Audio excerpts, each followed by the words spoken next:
ሰላም እንዴት ነህ? እሱ ሰላም ነው። እንዴት ነሽ? ሄሎ። ከዚህ በፊትም አንተ ጋር ባይሆንም የሆነም ከሙስሊም ልጅ ጋር አውርቼ ነበረ እና ከአንተ ጋር ያዳውራና ብዙ ጊዜ ኢንፎርሜሽን አድርጉኛል አላውቅም ነበርና ስለ እስልምና ማወቅ ፈልጌ እኔ ፕሮቴስታንት እምነት ተከታይ ነኝ። እሺ። እና ነቢያቶች ለምሳሌ ኢየሱስ ክርስቶስ እና ነቢይ ሙሐመድ ነቢያቶች ላይ ያለው ልዩነታቸውን ያለውን ታምራታቸውን በስሱ ያውቋቸው ነበርና አንዱም የበለጠ ላውቅ ፈልጋለሁ እናንተ ጋር ያለው ማለት ነው ነቢያቶቹን። እሺ እንግዲህ ነቢያቶች ከኛ ዘንድ በርካታ ተአምራትን አላህ ሱብሓነሁ ወተዓላ በየጊዜው ይሰጣቸዋል። ለየአንዳንዱ ነቢይ የተለያየ ተአምራትን ይሰጣቸዋል። ሁሉም ዋናው ልናውቅ የሚገባው ነገር እነዚህ ነቢያቶች ስላስተምሮታቸው ነው። እሺ ተአምራቸው ምንድነው? ዓላማዊ ተአምሩ ከተባለ ከአምላክ ዘንድ ለመላካቸው እውነተኛ ነቢያት ለመሆናቸው ማረጋገጫ ነው። ታዲያ እነዚህ ነቢያቶች ዋናው ዓላማቸው ምንድን ነው የሚለውን ስንመጣ ያን የላካቸውን አንድና ብቸኛ የሆነውን አምላክ እንድናመልክ ነው። አላህ በቁርአን ላይ የነቢያቶችን ትምህርት ሲገልጽልን በአንድ ቦታ ላይ ምን ይላል? ወለቀድ በዐስና ፊ ኩሊ ኡመቲን ረሱላን አን ያዕቡዱ ላህ ወጅተኒቡ ጣጉት ይላል። በእርግጥም ወደ እያንዳንዱ ማህበረሰብ ነቢያትን ልኬአለሁኝ። እነዚያም ነቢያት ምን እያሉ ያስተምሩ ነበር አለ? አላህን በብቸኝነት ተገዙ፣ በእርሱ ላይ ማንንም ጣዖታትን እንዳታጋሩ ይላሉ፣ ወይንም ጣዖታትን ራቁ በማለት ያስተምራሉ አለ። ይህ በጥቅል ነው። በተናጠል ሲነግረን ለምሳሌ ለናሙናነት ያክል 4 ነቢያትን ልጥቀስልሽ። አብርሃምን እንጥቀስ ምን አስተማረ የሚለውን፣ ሙሴን እንጥቀስ ሲሆን እነ ኤልያስን እንጥቀሳቸው። ስለ አብርሃም አስተምሮ ሲነግረን ምን ይላል? ወኢብራሂመ ኢዝ ቃለ ሊቀውሚሂ እዕቡዱ ላህ ወተቁሁ ዛሊኩም ኸይሩን ለኩም ኢን ኩንቱም ተዕለሙን ኢነማ ተዕቡዱነ ሚን ዱኒላሂ አውሳነን ወተኽሉቁነ ኢፍካ ኢነ ለዚነ ተዕቡዱነ ሚን ዱኒላሂ ላ የምሊኩነ ለኩም ሪዝቃ ፈብተጉ ዒንደላሂ ሪዝቀ ወዕቡዱሁ ወሽኩሩ ለሁ ኢለይሂ ቱርጀዑን አለ። አብርሃምም ለህዝቦቹ እንዲህ ባላቸው ጊዜ አስታውስ ይላል፣ ህዝቦቼ ሆይ አላህን በብቸኝነት ተገዙ፣ እርሱንም ብቻ ፍሩት፣ የምታውቁ ብትሆኑ ይህ ለእናንተ የተሻለ ነው አላቸው ይላል። አላህን በብቸኝነት ተገዙ ብሎ ካስተማረ በኋላ አብርሃም ከአላህ ውጭ ያሉ አካሎችን ጣዖት ናቸው ብሎ ይገልጻቸዋል። ኢነማ ተዕቡዱነ ሚን ዱኒላሂ አውሳነን አለ። እነዚያ ከአላህ ውጭ የምትገዟቸው ሁሉ ጣዖቶች ናቸው አለ። ወተኽሉቁነ ኢፍካን አብርሃም በደንብ አስተውሉ። በራሳችሁ ጊዜ አማልክት ናቸው ብላችሁ የራሳችሁ ፈጠራዎች ናቸው ፈጥራችኋቸው ነው አለ። የሰው ልጅ የራሱ ፈጠራ ናቸው ከአላህ ውጭ አማልክት ያድርጎ የያዛቸው አካሎች ሁሉ እያለ አብርሃም ተናገረ። ኢነ ለዚነ ተዕቡዱነ ሚን ዱኒላህ ላ የምሊኩነ ለኩም ሪዝቀን አላቸው። እነዚያ ከአላህ ውጭ የምትገዟቸው ሁሉ ሲሳይን ሊለግሷቸውም ሆነ ሊነሷቸው አቅም የላቸውም አላቸው። ፈብተጉ ዒንደላሂ ሪዝቀ፣ ሲሳይን ስትፈልጉ ከአላህ ብቻ ፈልጉ አለ። ወዕቡዱሁ ወሽኩሩ ለሁ፣ እርሱንም ብቻ ተገዙት፣ ስለዋለላችሁ እርሱን ብቻ መስክኑት፣ ኢለይሂ ቱርጀዑን አለ። በምትሞቱም ጊዜ ወደ እርሱ ነው የምትመለሱት አለ። ሙሴስ ምን አለ? ሙሴ ኢነማ ኢላሁኩም ላህ ላ ኢላሃ ኢላሁ ወሲዐ ኩለ ሸይን ዒልም አለ። አምላካችሁ እርሱ አላህ ብቻ ነው አለ። ከእርሱም ውጭ ሌላ ማንም አምላክ የላችሁም፣ እርሱም እውቀቱ ሁሉን ቦታ ያካበበ ሆነ እያለ ተናገረ። መሲሁ ምን አስተማረ? ወቃለ ልመሲሁ፣ አላህ ስብሐነሁ ወተዓላ በቁርአን ክርስቶስ እንዲህ አለ ብሎ ይገልጸዋል። መሲሁ እንዲህ አለ እያለ ይገልጸዋል። ወቃለ ልመሲሁ ያ በኒ እስራኤል ዕቡዱ ላህ ረቢ ወረበኩም ኢነሁ መን ዩሽሪክ ቢላሂ ፈቀድ ሐረመ ላሁ ዐለይሂ ልጀነተ ወመእዋሁ ናር ወማ ሊዛሊሚነ ሚን አንሳር ይላል። መሲሁ ለህዝቦቹ እንዲህ ሲል አስተማራቸው፣ ህዝቦች ሆይ የእኔንም የእናንተንም ጌታ የሆነውን አላህን በብቸኝነት ተገዙ አላቸው አለ። ከአላህ ውጭ ሌላን አካል የሚገዛ ሰው በቀጣዩ ዓለም የገሃነም እንደሚሆን መሲሁ ተናገረ። ቀጥሎ ምን አለ? እነሆ በአላህ ላይ ሌላን አካል ያጋራ ሰው ይህ ሰው የጀሃነም እሳት ነው እያለ ተናገረ። አላህ ገነትን በእርሱ ላይ እርም አድርጎበታል ካለ በኋላ መመለሻውም ገሃነም ነች ብሎ ተናገረ። እነዚህ ታላላቅ ነቢያት ይህን ያስተማሩት። አሁን ወደ ተአምራቶቻቸው እንምጣ። አብርሃምን እንውሰድ። አብርሃም ከሰራው ተአምራቶች በቁርአን ላይ በእስልምና የተገለጸለት ምን ምን አለ ከተባለ አብርሃም ሙታንን አስነስቷል፣ ህይወትን ዘርቷል። ይህን ያደረገው በአምላክ በአላህ ስብሐነሁ ወተዓላ ፈቃድ ነው። ታሪኩ ኢየሱስ ክርስቶስ ማለት ነው። አብርሃም ወደ ኢየሱስም እንመጣለን። አብርሃም ቀድሟቸው ስለነበር ከእርሱን ጀምር ብዬ ነው። አብርሃም ምን አደረገ ከተባለ ህይወትን ዘርቷል፣ ከሙታን አስነስቷል። ይህ ግን እኛ ጋር ይሄ ብርቅ አይደለም፣ አምላክ አያደርገውም። ይሄ የአምላክ ስራ ነው። ይሄ በእነርሱ ላይ በነቢያቶች የነቢይነታቸው ማረጋገጫ ሊያደርግላቸው ዘንድ እውነተኛ ከአምላክ ዘንድ የተላኩ መሆናቸው ሊያረጋግጥላቸው ዘንድ የሚያደርግላቸው የሆነ ተአምር ነው። አብርሃም ሙታንን ማስነሳቱ ህይወትን መዝራቱ የተገለጸው የቱ ጋር ነው ከተባለ በሱራ አልበቀራ ላይ አላህ አጥር ባለ መልኩ ሲገልጸው ምን አለ? ወኢዝ ቃለ ኢብራሂሙ ረቢ አሪኒ ከይፈ ቱሕይል መውታ ቃለ አወለም ቱእሚን ቃለ በላ ወላኪን ሊየጥመኢነ ቀልቢ ቃለ ፈኹዝ አርበዐተን ሚነ ጠይሪ ፈሱርሁነ ኢለይከ ثመ ጀዕል ዐላ ኩሊ ጀበልን ሚንሁነ ጁዝአ ثመ ድዑሁነ የእቲነከ ሰዕየን ወዕለም አነ አላህ ዐዚዙን ሐኪም አለ። አብርሃም ከዕለታት አንድ ቀን አላህ ስብሓነሁ ወተዓላን ጠየቀ። ረቢ አሪኒ ከይፈ ቱሕይል መውታ፣ አምላክ ያላህ ሆይ ሙታንን እንዴት ሕያው እንደምታደርግ አሳየኝ አለ። አያችሁ፣ ይህን ስራ አላህ ለአብርሃም በእጁ ሊያሰራው ነው። ከሙታን ማስነሳት ህይወትን መዝራትን ሊሰጠው ነው። ቃለ አውለም ትእሚን፣ አብርሃም ሆይ አላመንክም? እንዲህ አለው። ቃለ በላ፣ በእውነትም አምኛለሁኝ አለ። ወላኪን ሊየጥመኢነ ቀልቢ፣ ነገር ግን ልቤ እንዲረጋጋልኝ አለ። አንተ ከምትሰማው በላይ የምታየው በደንብ ያረጋጋልሃል አይደለ?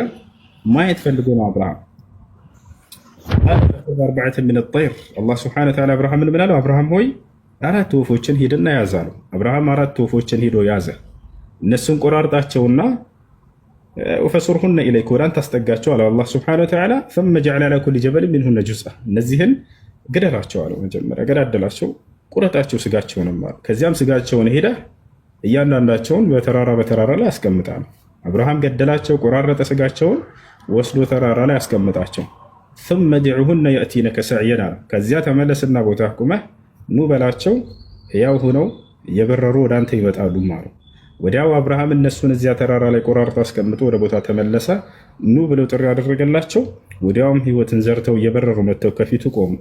ወዕለም አነ አላህ ዐዚዙን ሐኪም፣ አብርሃም ሆይ እኔ አምላክህ አላህ አሸናፊና ጥበበኛ የሆንኩኝ አምላክ መሆኔን እወቃለሁ። እና አብርሃም ይሄን አድርጓል።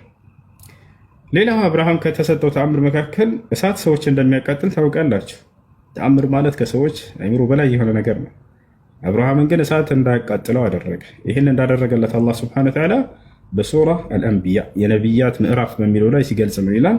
ቁልና ያ ናሩ ኩኒ በርደን ወሰላምን ዐላ ኢብራሂም ይላል። ኢብራሂም ዓለይሂ ሰላም ወደ እሳት ተወረወረ። ያችን እሳት አላህ ስብሐነሁ ወተዓላ አንቺ እሳት ሆይ ብዬ አዘዝኳት አለ። ኩኒ በርደን ወሰላምን ዐላ ኢብራሂም፣ በኢብራሂም ላይ ሰላም ሁኝለት ቀዝቃዛ ሁኝለት ብዬ አዘዝኳትም አለ። ገባ እሳት ውስጥ በፍጹም አላቃጠለውም። ወአራዱ ቢሂ ከይደን አምላካችን አላህ አብርሃም ላይ ተንኮልን አሰቡበት። ፈጀዐልናሁም አልአኽሰሪን፣ በተንኮላቸው ላይ ግን የከሰሩ አደረግኳቸው አለ አምላካችን አላህ። ወነጀይናሁ እያለ ተናገረ፣ አዳንኩትም እያለ ተናገረ። የሚገርማችሁ ወደ እሳቱ በተወረወረ ጊዜ የአብርሃምን ከአንዱ አምላክ ጋር ያለውን ትስስር በደንብ ተመልከቱ።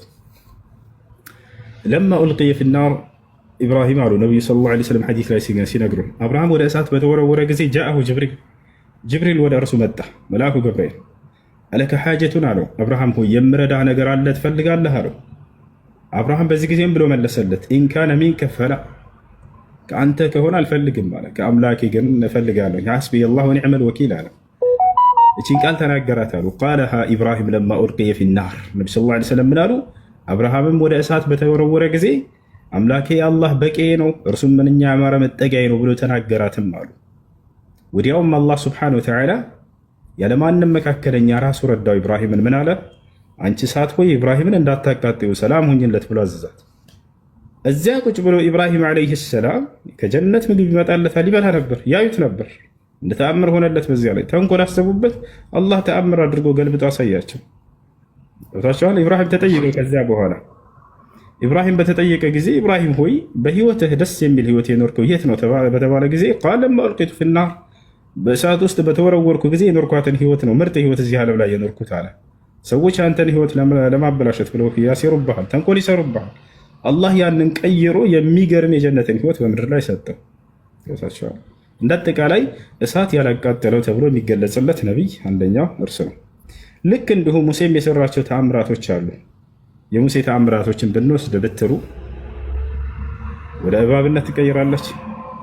ልክ እንዲሁ ደግሞ በእርሷ ምክንያት ህዝቦቹ ውሃ በጠማቸው ጊዜ ውሃ እንዲወጣላቸው አድርገዋል። ይህ በቁርአን ላይ ተገልጿል። ወኢዝ ኢስተስቃ ሙሳ ሊቀውሚሂ ፈቁልና እድሪብ ቢዐሳክ አልሐጀር ፈንፈጀረት ሚንሁ ኢስነታ ዐሽረተ ዐይና።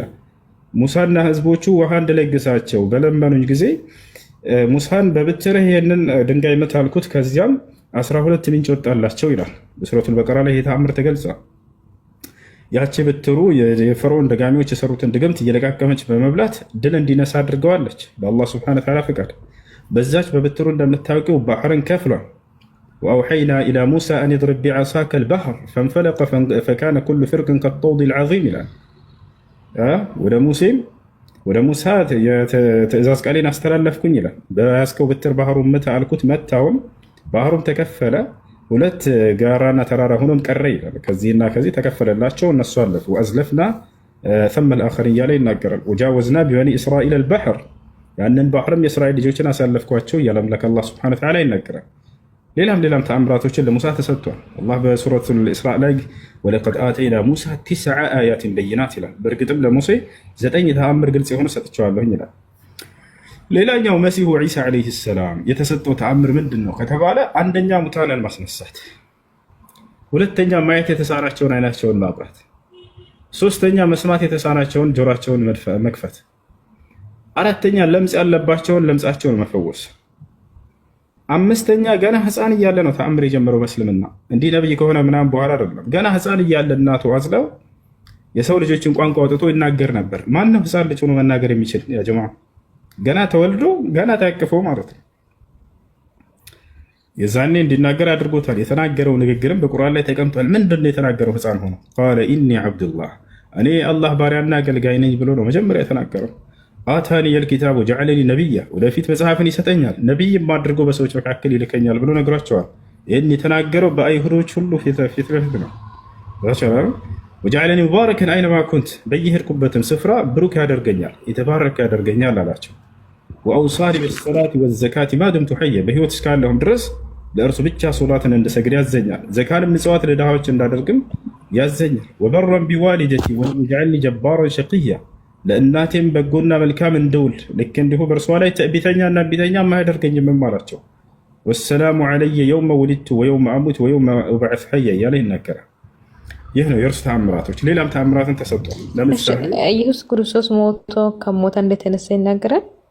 እርሱን አላህ ስብሐነሁ ወተዓላ ለነዚያ ወንበዴ አይሁዶች አሳልፎ አልሰጠውም። ወኢዝ ከፈፍቱ በኒ እስራኤል ዐንከ የነቢዩ ሙሐመድ ኢየሱስ ክርስቶስ ተአምራቶች እነ ከሞታን ማስነሳት፣ ደዌዎችን መፈወስ እነዛ ናቸው እና የነቢዩ ሙሐመድ የሰሩ ተአምራቶች ነቢዩ ሙሐመድ ሰለላሁ ዐለይሂ ወሰለም የሰሩት ተአምራት ነቢያችን ሰለላሁ ዐለይሂ ወሰለም የሰሩት ተአምራት ጨረቃን መክፈል። የመካ ሰዎች አንድ ቀን ጠየቋቸው። ቡኻሪ እና ሙስሊም ላይ ያለ ሰአለ አህሉ መካ ረሱሉላህ ሰለላሁ ዐለይሂ ወሰለም አን ዩሪየሁም አያ ፈአራሁም እንሽቃቀል ቀመር መረተይን። የመካ ሰዎች አንተ ሙሐመድ ሆይ ነቢይ ከሆንክ እውነት እንደምትለው ተአምር ሰርተህ እንድታሳየን እንሻለን አሏቸው። የጠየቋቸው ምድራዊ ተአምር አይደለም፣ ሰማያዊ ተአምር ጠየቋቸው። ወደ ሰማይ ቀጣሉና እችን ጨረቃ አሁን ነገ ምናምን እንዳትለን አሁን ከፍላ ያሳየን አሏቸው። እንዙሩ አው እሽሃዱ በሉ እንግዲያውንስ ተመልከቱ አሏቸው። ቡኻሪ ላይ አለ እሽሃዱ ተመልከቱ እንግዲያውንስ አሏቸው። ወዲያው አይናቸውን ቀጥ አድርገው መመልከት ጀመሩ። አይናቸውም እያየ ፈሸቀ ለሁም ልቀመረ ኢላ ሸቀኝ ጨረቃን ለሁለት ከፍላ አሳያቸው። አንደኛ እሱ ነው። ሁለተኛ ነቢያችን ሰለላሁ ዐለይሂ ወሰለም ለጥቂት ሰው የተሰጠ የሚበቃን ምግብ ለብዙ ህዝብ የመባረክ ተአምር ተሰጥተዋል። ምናልባት ትላንት ላልነበራችሁ ልድገምላችሁ። ነቢያችን ሰለላሁ ዐለይሂ ወሰለም ከዕለታት አንድ ቀን ከሰሃቦቻቸው ጋር ስራ እየሰሩ እያለ በጣም ተርበዋል።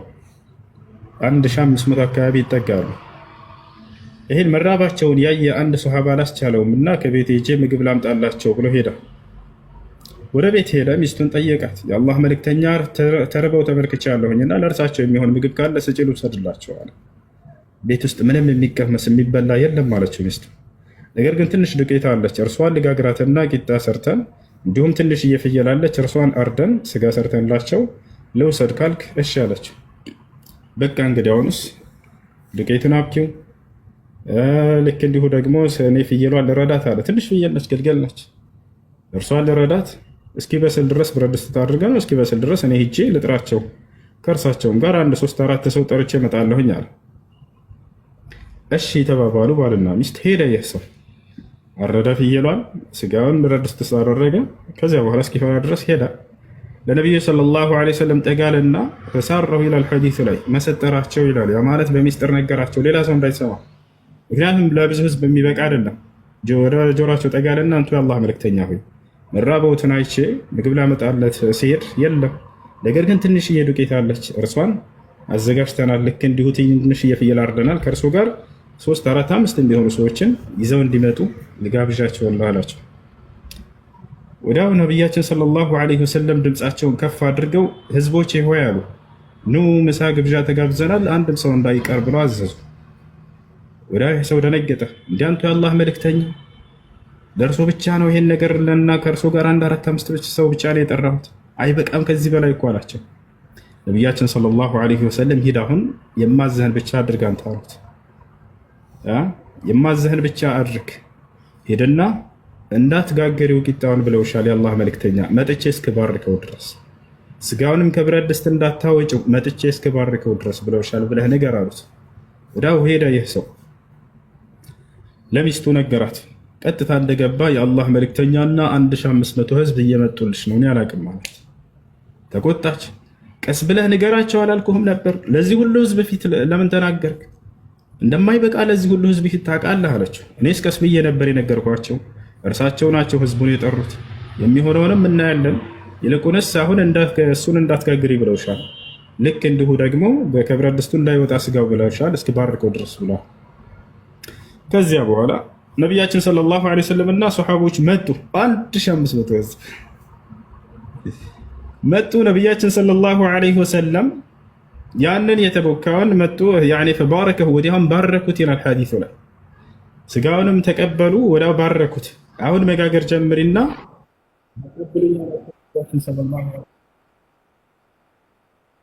ከዚያ በኋላ ያለው እየተቀበል እሷ ትጋግራለች ቂጣውን፣ ከዚያ ቂጣውን ታቀብላለች። ነቢያችን ሰለላሁ ዐለይሂ ወሰለም ስጋ በጭልፋ እንትን እያሉ አንድ ቂጣ ላይ ያደረጉ ለ1500 ሶሐባ ህዝብ አደሏቸው፣ በሉ። ሁላቸውም በሉ። መጨረሻ ላይ እርሳቸው በሉ። ነቢ ሰለላሁ ዐለይሂ ወሰለም ምግብ ከቀረበ መጀመሪያ ህዝቦቻቸውን አስተናግደው መጨረሻ ነው የሚበሉት። ነቢያት እንደዚህ ናቸው። ቀድመው ለህዝባቸው ያገለግላሉ፣ ከዛ መጨረሻ ላይ ይበላሉ። ወላሂ ሶሐባው ሲናገር ምን አለ? የአይን ምስክር እዛው ራሱ ሶሐባው በአላህ ስም እምላለሁኝ አለ፣ ስንመጣ እንደነበረ ነው ስጋው፣ በልተን ስንጨርስም እንደዛው ነው፣ ጥቂት እንኳን የቀነሰ ነገር የለም ማለት። እንዲሁም ያ ስትጋግር የነበረውም የተቦካውም በፍጹም የቀነሰ ነገር የለም ማለት። ይሄን ተአምር በአይናቸው አይተዋል፣ ተቋርሰዋል። እነዚያ ሶሐቦች ለጥቂት ሰው የሚበቃን ምግብ ለብዙ ህዝብ የመባረክ ተአምር ተሰጥቷቸው ነበር። ሌላኛ ያደረጉት ተአምር ነቢ ሰለላሁ ዐለይሂ ወሰለም አሁንም ሶሐቦቻቸው ከዕለታት አንድ ቀን ሶላት ደረሰባቸው። ውዱ ማድረጊያ ውሃ የላቸውም፣ የሚጠጡትም ውሃ የላቸውም። ነቢያችን ሰለላሁ ዐለይሂ ወሰለም ጋር ሰዎች መጡ። አንቱ የአላህ መልእክተኛ ሶላት ደርሶብናል፣ ውዱ ማድረጊያ ውሃም የለንም፣ የምንጠጣውም የምንታጠብበት ውሃ የለንም አሏቸው። ወዲያው ነቢያችን ሰለላሁ ዐለይሂ ወሰለም ከጣቶቻቸው መካከል ውሃ እንዲፈልቅ አደረጉ ይላል። ወካነ የንቡዑ ልማእ ሚን ተሕቲ አሳቢዒሂ፣ ከጣቶቻቸው ስር ውሃ ይፈስልን ነበር አሉ። ያ ሁሉ ህዝብ ውዱ አደረገ፣ የሚጠጣም ጠጣ፣ ሁላቸውንም አጠገባቸው። ልብ በሉ፣ ከጣቶቻቸው መካከል እንደዚህ አድርገው እንዲፈልቅ አደረጉ ማለት ነው። ይሄ ብቻ አይደለም። ነቢያችን ሰለላሁ ዐለይሂ ወሰለም ጋር አብረው የነበሩ ያዩ የመሰከሩ ሶሐቦች እነ አቡበክር ስዲቅ፣ እነ ዓሊ ብን አቢ ጣሊብ፣ እነ አብዱላህ ብን መስዑድ፣ እነ ጃብር ብን ዓብድላህ፣ እነዚህ ሁሉ የመሰከሩት አንድ ደግሞ ሌላ ተአምር አለ። እርሱም ምንድነው? ነቢያችን ሰለላሁ ዐለይሂ ወሰለም የሚበሉት ምግብ ተስቢህ ያደርግ ነበር። ካነ ዩሰቢሕ አጣዓም አለዚ የርፈዑሁ ኢላ ፈሚሂ ዐለይሂ ሰላቱ ወሰላም፣ ወደ አፋቸው የሚያነሱት ምግብ የሰው ልጆችን ቋንቋ አውጥቶ ሱብሓነላህ፣ አልሐምዱሊላህ፣ አላሁ አክበር እያለ ይሰሙት ነበር። ታቻለ አይደል? ይሄ ሁሉ ተአምር ኑ ላሳያችሁ፣ ወላሂ ላሳያችሁ። ምናልባት አንዳንድ ክርስቲያኖች ላታምኑ ትችላላችሁ። እኔ በማስረጃ ላሳያችሁ። ቡኻሪ እና ሙስሊም ላይ ያለ ሐዲስ ነው። እያንዳንዱ አሁን እናሳያችኋለን። ተስቢሕ አጣዓም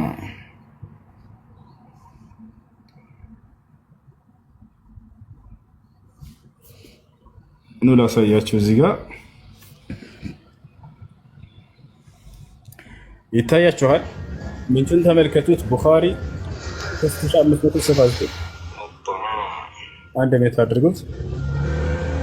ሜት አድርጉት። አንድ ጊዜ ከላይ ያለን ልጆች ሜት አድርጉት አድሚኖች። እሺ ያውና ምንጩን ያዙት። ቡኻሪ 3579 ላይ ነው። ይህን ሐዲስ ያስተላለፈው አብዱላህ ብን መስዑድ ይባላል። ኩና ነዑዱ አልአያት በረካ ወአንቱም ተዑዱነሃ ተኽዊፈን ኩና መዓ ረሱሊላህ ሰለላሁ ዐለይሂ ወሰለም ፊ ሰፈር ፈቀለ ልማእ ፈቃል እጥሉቡ ፈድለህ ሚን ማእ ፈጃኡ ቢኢናኢን ፊህ ማእ ቀሊል ፈአድኸለ የደሁ ፊ ልኢናእ ثመ ቃል حي على الطهور المبارك والبركة من الله فلقد رأيت الماء ينبع من بين أصابع رسول الله صلى الله عليه وسلم ይህ ከጣቶቻቸው መካከል ውሃ ሲፈልቅ እንደነበረ የተገለጸበት ነው።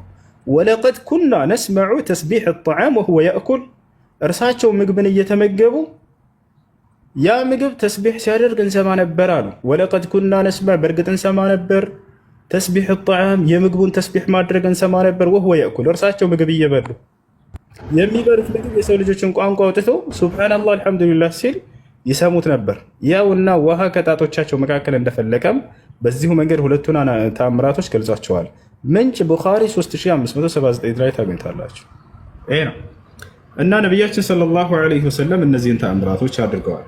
ሌላ ያደረጓቸው ሌላም ልጨምርልሽ የመጨረሻ ሌላ ምንድነው? ነቢያችን ሰለላሁ ዐለይሂ ወሰለም ትልቁ ተአምራቸው ተብሎ ከሚገለጸው መካከል በአንዲት ሌሊት ከመካ እስከ ቤተል መቅደስ ኢየሩሳሌም ማለት ነው ከኢየሩሳሌም ሰባቱን ሰማያት አቆራርጠው አድርገው መሄዳቸውና ከአላህ ጋር ንግግር ማድረጋቸው ይሰማል አይደል? ጥያቄ ልጠይቅህ እሱ ነው። እና ነቢያችን ሰለላሁ ዐለይሂ ወሰለም ካደረጉት ተአምር መካከል አንደኛ ይሄ ነው። ሰባቱን ሰማያት አድርገው ሄደዋል። በዚያም ላይ ቀደምት ነቢያትን አግኝተዋቸዋል። መሲሁን ሁሉ አግኝተውታል። ከመሲሁ ጋር ያደረጉት ንግግር ሁሉ እንድነግራችሁ ከፈለጋችሁ እነግራችኋለሁ።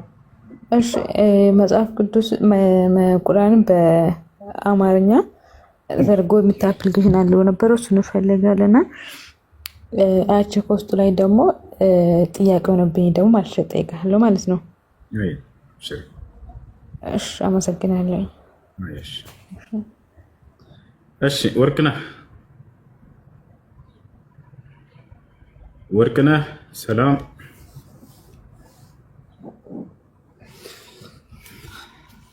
አይሰማም ወይ? እሱ እስኪመጣ እኔ አንድ ጥያቄ ብጠይቅ ነው። እሺ ጠይቅ። እንትን ያው የፈለጋችሁትን ጠይቁ ብላል አይደል? ለምሳሌ ሳያል ቡኻሪ እንትን 4376 ላይ እንትን መጀመሪያ እንትን ድንጋይን እያመለከን ነበር ይላል። ለምሳሌ ድንጋይን እናመልካለን ምናምን ይላል። እሱን አስረዳኝ እስቲ።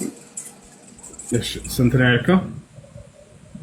ሳያል ቡኻሪ 4376 እና 77 ላይ ያለው 377። እሺ ማን ነው እንደሱ ብሎ የተናገረው? ያው ቦታውን እስቲ ኪፈትና አሳየን፣ ያው አስረዳኝ። አይሽ እንዳስረዳ ከፈለከ ችግር የለም። 4000 ስንት ነው ያልከው? 4376። እሺ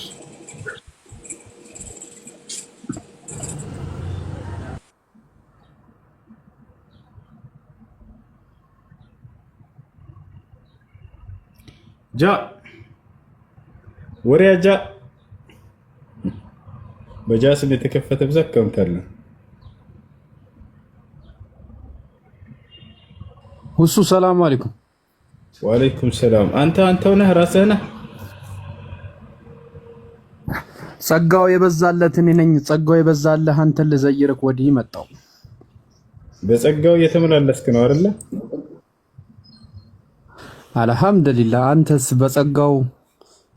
ጸጋው ላልደረሳቸው ሰዎች እያደረስክ ነው?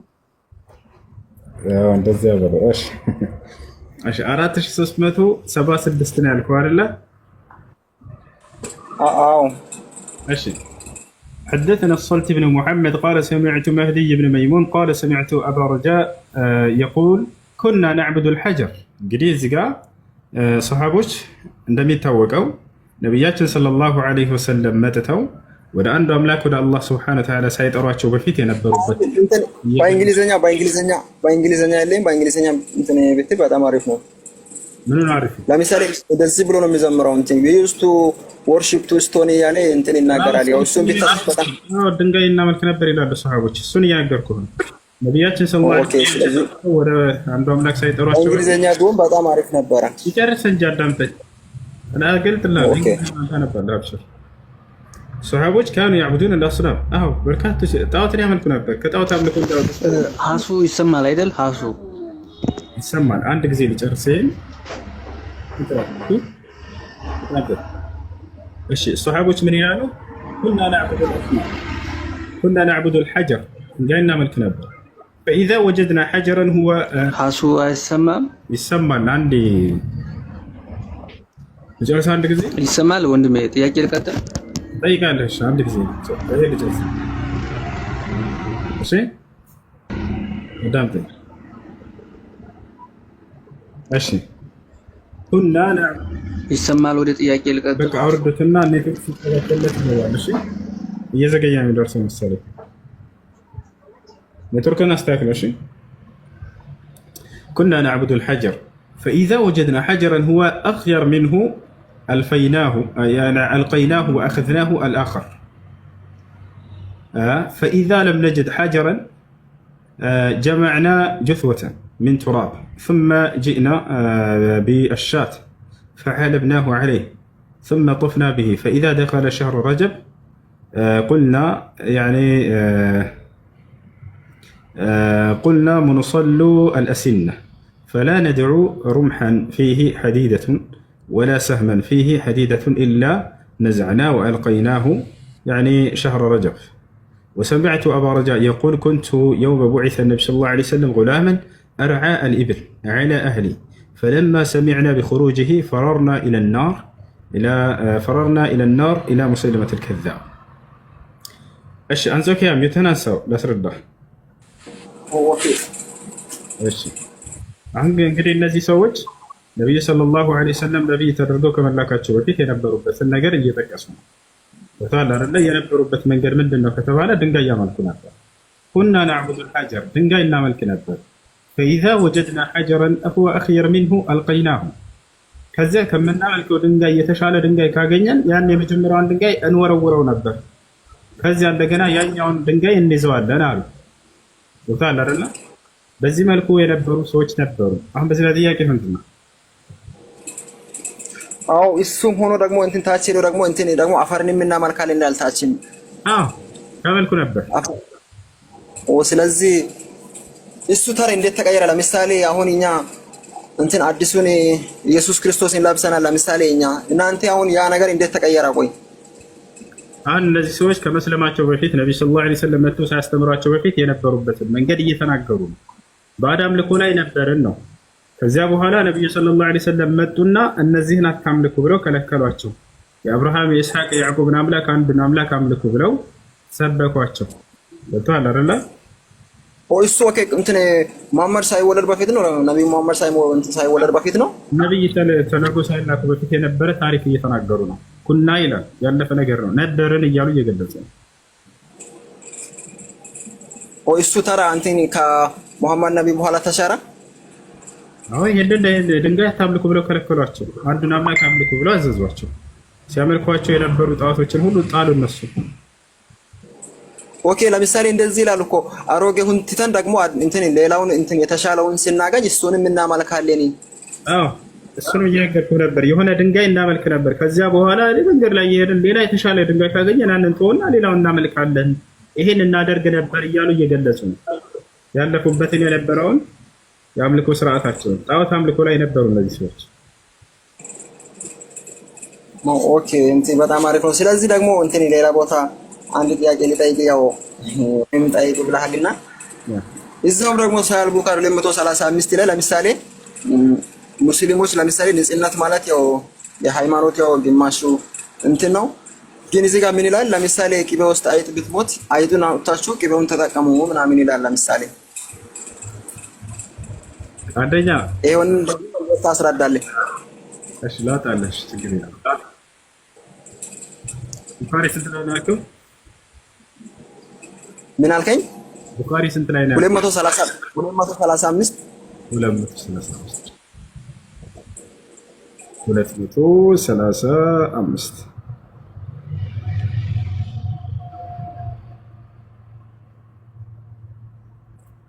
235 ቡኻሪ ምንድን ነው ስልክ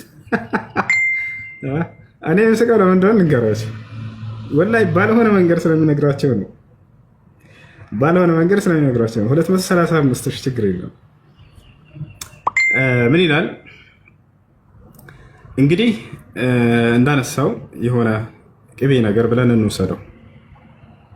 حدثنا إسماعيل قال حدثني مالك عن ابن شهاب عن عبيد الله بن عبد الله عن ابن عباس عن ميمونة أن رسول الله صلى الله عليه وسلم سئل نبياتنا صلى الله عليه وسلم تطيقوا عن فأرة سلعيت سقطت في سمن بهنا قبيلة يودك هونس بمن نوسر فقال عندها ألقوها إرسوان تعالوات كزياس من دنا يعني قدام ለእርሶ የነገሩት ምናልባት ለልጁ እርሷን አውጥታችሁ ጣሉና ተጠቀሙት ነው ያሉት ነው ያለው። ሰምታችሁ ከሆነ ማለት ነው። እንደዛ ላሉ ነብዩ ሰለላሁ ዐለይሂ ወሰለም ምን እንዳሉ ተመልከቱ።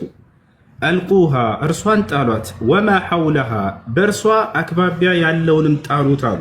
አያችሁ አይደል? ወደቀች የሆነ ትልቅ እንትን ላይ ያንን ቅቤ እርሷ ያለችበትንና በእርሷ አካባቢ ያለውን እንደዚህ ቀርጸህ አውጣና ጣለው አሉ ነብዩ ሰለላሁ ዐለይሂ ወሰለም። እርሷ ያልደረሰችበት አካባቢ ንጹህ ካለ ደግሞ ያንን ብሉት ተጠቀሙ አሉ። ገብቷችኋል አይደል? ከፈለገ ያን ሰውዬ አይ እኔ ሁሉንም አልፈልግም ብሎ ቢጥልስ መብቱ ነው ይችላል፣ መብት ነው ይችላል። ነገር ግን ከፈለገ ይሄ ሰው እርሷን ይጣላት፣ ልክ እንዲሁ እርሷ ያለችበትንም አካባቢ ጣሉት ብለው ተናግረዋል። ያው እርሷንም ጣላት፣ በእርሷ አቅራቢያ አካባቢ ያለውንም ጣሉ ይላል። እንግሊዝኛ ትችላለህ አንሶኪያ? አረበኛ አልችልም፣ እንግሊዝኛ ቢሆን በጣም አሪፍ ነው። አብሽር ያውና ያው አንብቦ ችግር የለውም። ምናልባት እንግሊዝኛ ኦኬ ያ ኦኬ Allah messenger was asked regard guy cooking butter. Then whose mouth had failing, he said, take out the mouth and throw away the guy around it, and also use the rest one.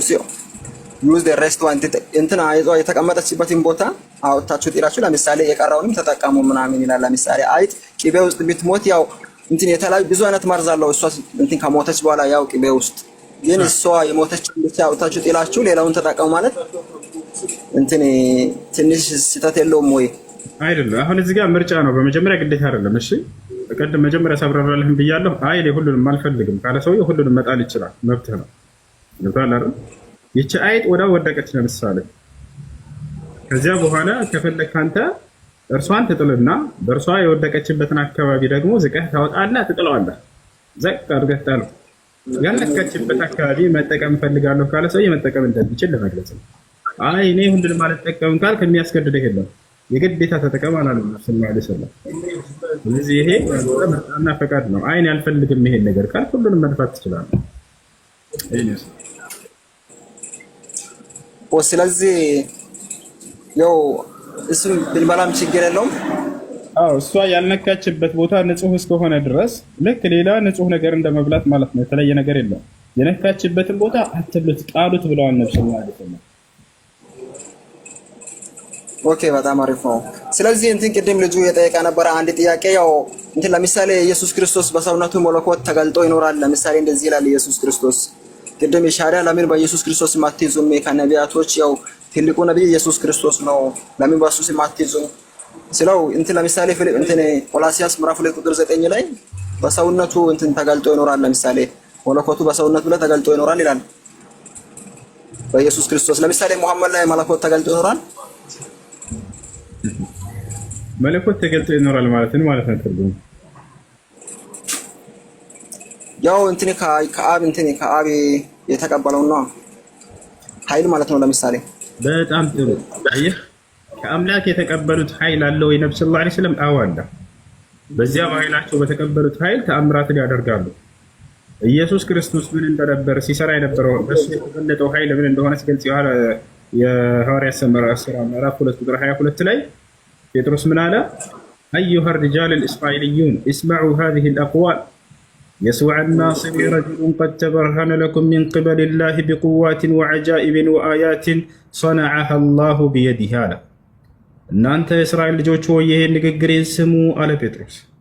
የናዝሬቱ ኢየሱስ ማለት አምላክ በእርሱ በኩል ለእናንተ ባደረገው ድንቅና ተአምር ለእናንተ የተገለጠ ሰው ነበር አለ። አያችሁ አይደለ? አምላክ በማን በኩል? በኢየሱስ በኩል አምላክ ነው ሲያደርግለት የነበረው ያ ሁሉ ስራ፣ ኃይል ምናምን የአምላክ ስራ ነበር አለ። በእርሱ በኩል አደረገ፣ በኢየሱስ ክርስቶስ በኩል አለ። ምን ተአምራትና ድንቅ ኃይል ሁሉን ነገር አምላክ ነበር ሲያደርግ የነበረው አለ። አያ ታዲያ በነቢዩ ሙሐመድ ሰለላሁ ዐለይሂ ወሰለም በኩል አድርጓል ወይ? አዎ፣ ቅድም ስገልጽላቸው የነበሩ ኃይሎች መለኮታዊ ኃይሎች ናቸው፣ የእርሳቸው ስራ አይደሉም። ጨረቃ ነቢዩ ሙሐመድ ከፍለው ነው ወይ? በራሳቸው በፍጹም አልከፈሉም። ማን ያን የሚያደርገው? አላህ ሱብሓነሁ ወተዓላ ነው። ወማ ረመይተ ኢዝ ረመይተ ወላኪነ አላህ ረማ። በምትወረውር ጊዜ አንተ አልወረወርክም፣ ነገር ግን አላህ ወረወረ ይላል። ያን ስራ ድንቅ ስራ ሲሰራላቸው የነበረው አምላክ ነው። ሙሴ ያቺ ብትሩ ባህርን ትከፍላለች ብላችሁ ታስባላችሁ? በፍጹም አትከፍልም። አምላክ ነው ያን ነገር ሲያደርግለት የነበረው። ሙሳንም በብትሩ ምታው አልኩት ይላል አላህ። ወዲያው እኔም አሳለፍኳቸው በባህሩ ይላል አላህ። ስራው ሲሰራ የነበረው ያ አምላክ ነው። በመሲሁ በኩል ሙታንን ሲያስነሳ የነበረው ሁሉን ነገር ሲያደርግ የነበረው ያ አንዱ አምላክ ነው። መለኮታዊ ኃይል በእነርሱ ላይ ተገልጧል ማለት የሚያደርጓቸውን ድንቅ ተአምራት አስመልክቶ ያንን በነቢ ሰለላሁ ዐለይሂ ወሰለም ላይ ተገልጧል ወይ? አዎ፣ አምላክ በእርሳቸው በኩል በርካታ ታላላቅ ድንቅ ተአምራቶችን በማድረግ መለኮታዊ ኃይሉን በእርሳቸው ላይ ገልጧል። እሺ፣ ስለዚህ በዚህ ጉዳይ ኢየሱስ ክርስቶስ ሲመጣ መጀመሪያ ዮሐንስ ወንጌል 16:28 ላይ ከአብ ወጥቼ ወደ ላም መጥቻለሁ ሲል ለምሳሌ መጀመሪያም አብ ዘንድ ስለነበረ ነው ወደ ላም የመጣው። ለምሳሌ ሙሐመድ አባትም እናትም ለምሳሌ እንደኛም አይ ቲንክ ያው በወንድና በሴት ፍቃድ ነው የተወለደው። አይ ቲንክ ግን ኢየሱስ ክርስቶስ ዮሐንስ ወንጌል 16:28 ላይ ከአብ ወጥቼ ወደ ላም መጥቻለሁ ያለው እሱንም እንዴት ታያለ? ለምሳሌ ፊልጵስዩስ ምዕራፍ 2 ቁጥር 6 ላይም ያው የእግዚአብሔር መልክ ሲኖር ሳለ ከእግዚአብሔር ጋር መተካከልን እንደሚገባው ነገር አልቆጠረውም እና ይናይል ይናገራል። ከአብ ወጥቼ እሱንም ደግሞ መላኩን ለመግለጽ ነው። እሺ፣ ከአብ ወጥቼ መጥቻለሁ ሲል ጊዜ ወጣው ከማን ነው ብለን ስናይ ኢየሱስ ክርስቶስ ከድንግል ማርያም ማህፀን ነው የወጣው። ልክ ሁላችንም ከድንግል ማርያም ሳይሆን መጀመሪያም ያው ከአብ ወጥቼ ወደ ላም መጥቻለሁ ያለው እዚያው ላይ ያወደው ይነግራል። ወገናችን አዘካየው መላኩን ለመግለጽ ነው። እሱ ከአብ ዘንድ የተላከ መሆኑን ለመግለጽ ነው። ከአብ ወጥቼ መጥቻለሁ ሲል ከአብ ልቅ ብሎ የመጣ ማለት አይደለም። ከአምላክ ዘንድ አብ እንደላከው እርሱም የላከኝም ስለ እኔ መስክሯል ይላል አይደል? ዮሐንስ ወንጌል ምዕራፍ 5 ቁጥር 37 ላይ ስለ እኔም የላከኝ እርሱ መስክሯል ይላል። አብ እውነተኛ ስለዚህ እሱንም ደግሞ ፊልጵስዩስ ምዕራፍ 2 ቁጥር 6 ጨምር ያው የእግዚአብሔር መልክ ሲኖር ሳለ ከእግዚአብሔር ጋር መተካከልን ማቀማትን እንደሚገባው ነገር አልቆጠረውም። ያው ያለ ሲናገር የእግዚአብሔር መልክ ሲኖር ሳለ ከእግዚአብሔር ጋር መተካከልን ስላልፈለጋ ነው ያው ከአብ ወጥቶ ወደ ዓለም የመጣው እኛን ለማዳን። ያው በአንድ ሰው ኃጢአት ለምሳሌ ቆሮንቶስ አይ ቲንክ 15:21 ነው አንደኛ ቆሮንቶስ በአንድ ሰው ሞት በመጣ ደግሞ በአንድ ሰውም የዘላለም ሕይወት መጣ። ለምሳሌ በአዳም ምክንያት ሞት በመጣ ጊዜ ደግሞ በኢየሱስ ክርስቶስ የዘላለም ሕይወትን አገኘን ያለ ይናገራል። አንደኛ ቆሮንቶስ 15:21 ላይ የዘላለማዊ ሕይወት ይገኛል ወይ በኢየሱስ ክርስቶስ ይላል ወይ መጽሐፍ ቅዱስ? አዎ ይላል። ያ ማለት ግን ምን ማለት ነው ከተባለ ዮሐንስ ወንጌል ምዕራፍ 17 ቁጥር 3 ላይ እንደተናገረው አባት ሆይ አለ ወደ ሰማይ ቀጥ ብሎ አንድና ብቸኛ እውነተኛ የሆንክ አምላክ አንተን እንዲሁም የላከውን ኢየሱስ ክርስቶስን ያውቁ ዘንድ ይህች ነች የዘላለማዊ ሕይወት አለ። የዘላለማዊ ሕይወት የሚገኘው በዚህ ትምህርት ይህን ትምህርት በማወቅ እንደሆነ ተናግሯል። እውነተኛ የሆነ አምላክ አለ። ኢየሱስ ደግሞ የዚያ የአንዱ አምላክ መልእክተኛ ነው ብሎ የሚያምን ሰው የዘላለማዊ ሕይወት ያገኛል። እሱ ነው የዘላለማዊ ሕይወት ማለት። ይህን ራሱ ነው የተናገረው። ስለዚህ ኢየሱስ ክርስቶስ ነው የዘላለማዊ ሕይወት ወይስ አብ ነው? የዘላለማዊ ሕይወት የሚገኘው ያ አብ እንደ መጽሐፍ ተምሮ አንድና ብቸኛ እውነተኛ አምላክ ነው ብለህ በማመንና ክርስቶስ ደግሞ የዚያ የአንዱ አምላክ መልእክተኛ ነው ብለህ በማመን ይሄን የዘላለማዊ ሕይወት ያስገኛል። ይሄን የሚናገረው ራሱ ኢየሱስ ክርስቶስ ነው። ስለዚህ አሁንም ስለዚህ ኢየሱስ ክርስቶስ ጌታ እንደሆነ በልብ ብታምን በአፍህ ብትመሰክር ትድናለህ የሚለውስ? እሱ ደግሞ ኢየሱስ ክርስቶስ ጌታ ማለት አለቃ ነው፣ ለህዝቡ አለቅነት ነው፣ ሹመት ነው እንጂ መለኮታዊ የክርስቶስ ጌትነት የተሰጠው ጌትነት ነው። በመሰጠት ያገኘው ጌትነት ነው። የሐዋርያት ሥራ ምዕራፍ 2 ቁጥር 36 ላይ እግዚአብሔር ኢየሱስን በእስራኤል ላይ ጌታ አደረገው ይላል። ተደርጎ ነው፣ በመደረግ አይገኝም። መለኮታዊ ጌትነት በመደረግ አይገኝም። ወጣል አይደል? ባህሪ ነውና ያ አምላክ ራሱ ኢየሱስ ክርስቶስ ወደ ሰማይ ቀጥ ብሎ አባት ሆይ የሰማይ የምድር ጌታ አንተ ነህ ይላል። አይደለ? ስለዚህ የክርስቶስ ጌትነት ምንድን ነው ብለን ስናይ በመደረግ ያገኘው ጌትነት ነው። ታዲያ ከኢየሱስ ክርስቶስ በፊት እግዚአብሔር ጌታ ያደረገው አካል አለ ወይ ከተባለ አዎ፣ በርካቶችን ጌታ አድርጓቸዋል። ኦሪት ዘፍጥረት ምዕራፍ 45 ቁጥር 9 እንደዚህ ይላል። ለምሳሌ ምንም አይነት እዛም ቆሮንቶስ ላይ ቲንክ አንድ አካባቢ ምንም አይነት ብዙ አማልክትና ጌታ የተባሉት ብዙ ቢኖርም ለኛ ግን ያው አንድ አምላክ አብ አለን፣ ለኛው ደግሞ እንዲሁም አንድ ጌታ ኢየሱስ ክርስቶስ አለን እያለ ይናገራል። አንድ ጌታ በጣም አንድ አምላክ ማን ነው አለ? አብ አለን፣ ለኛ ደግሞ በነገር ሁሉ አንድ ጌታ ኢየሱስ ክርስቶስ አለን። አዎ ለእኛ ብሎ ተናገረ። አየህ አይደለ? ኢየሱስ ክርስቶስ ስለተላከለት ለአዲስ ኪዳን ትውልድ ምን ነበር? እርሱ ጌታ ማለት አለቃቸው ነበር፣ መሪያቸው ነበር። ያ የተደረገ ጌትነት እንደሆነ የሐዋርያት ሥራ ምዕራፍ 2 ቁጥር 36 ላይ እግዚአብሔር ኢየሱስን በእስራኤል ላይ ጌታ አደረገው ይላል። አየህ አይደለ? ተደርጎ ነው። መለኮታዊ ጌትነት ቢሆን ኖሮ በመደረግ አይገኝም። አብ ጌታ ተደረገ የሚል መጽሐፍ ቅዱስ ላይ ታገኛላችሁ? በፍጹም አታገኙም። እንዳውም ኢየሱስ ክርስቶስ ተደረገ የሚል ነው ታገኙት። ኢየሱስ ክርስቶስ ጌትነቱ በመደረግ የተገኘ የሹመት ጌትነት እንጂ መለኮታዊ ጌትነት አይደለም ማለት ነው።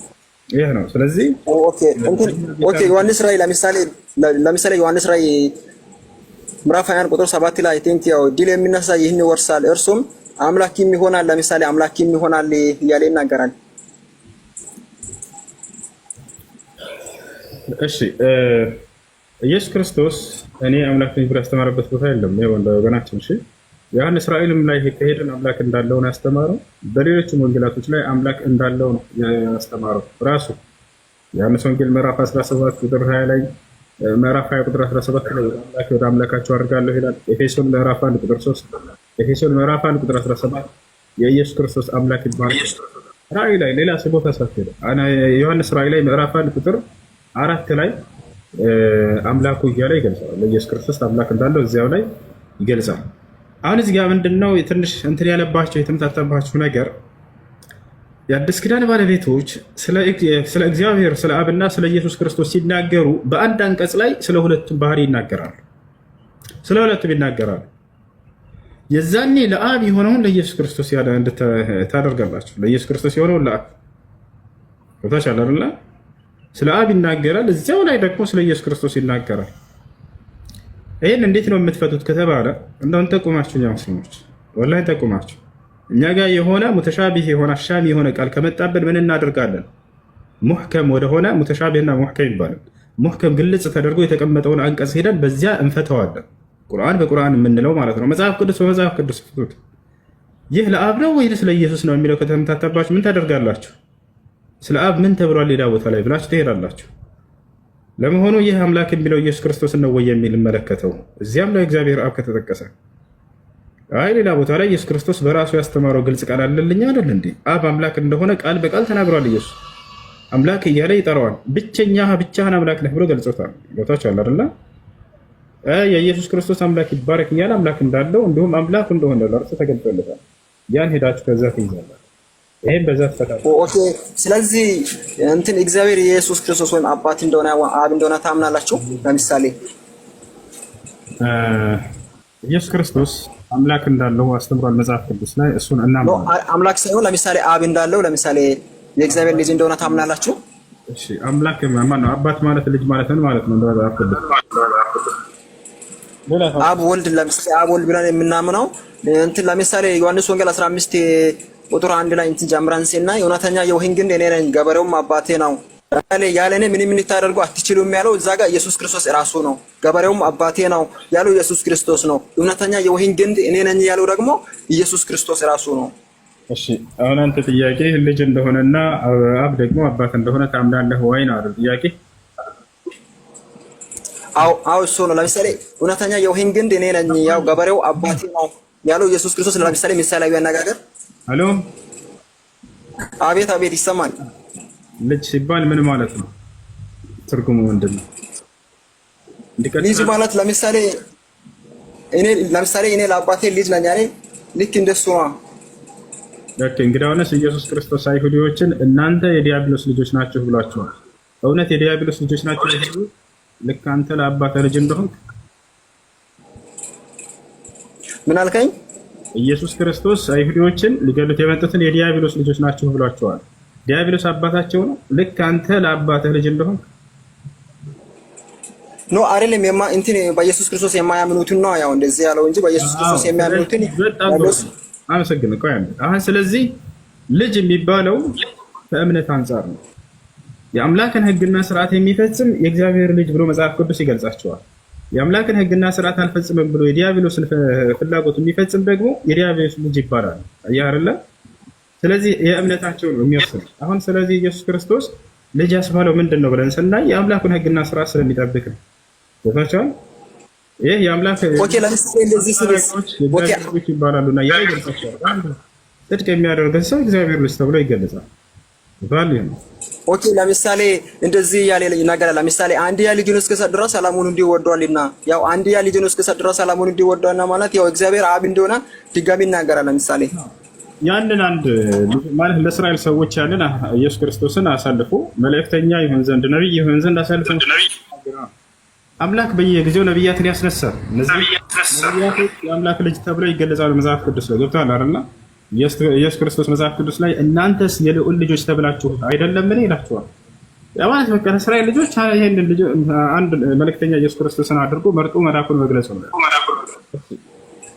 ኦኬ ለምሳሌ ልጆችና ማለት አንድያ ልጁ ማለት ያው አንድያ ልጅ ማለት በጣም ውድ ነው። ስለዚህ ግን ልጆች ያው ምሳሌ ላይ ሲና ያው ልጆች በፊት ይቆሙና ታገለግሉ ዘንድ አገልጋዮችም ትሆኑ ዘንድ ታጥኑለትም ዘንድ እግዚአብሔር መርጣችሁ ያ ሁላችንም እንደዚህ ይናገራል። ግን ቶታሊ እንደዚህ ሳይሆን አንድያ ልጁን እስከሰጠ ድረስ ሰላሙን እንዲወዷልና ማለት ኢየሱስ ክርስቶስ አንድ ብቻ ለእግዚአብሔር እንደሆነ ነው የሚናገረው አይደለም። ከእርሱ በፊት ልጆች ያሉት እግዚአብሔር ያሉትም እንዴ ለመጽሐፍ ቅዱስ ኦኬ ለምሳሌ አንድያ ልጁ ማለትና ልጆች ማለት እኮ ይለያል።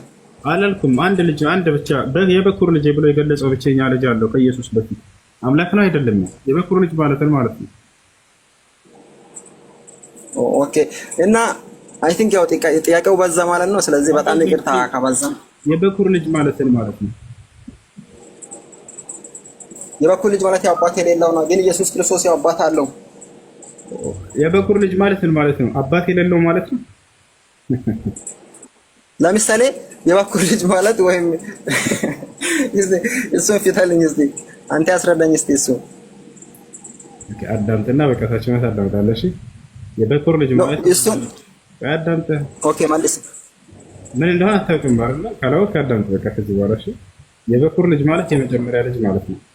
ታዲያ እግዚአብሔር ከኢየሱስ ክርስቶስ በፊት የበኩር ልጅ ነበረ አልነበረውም?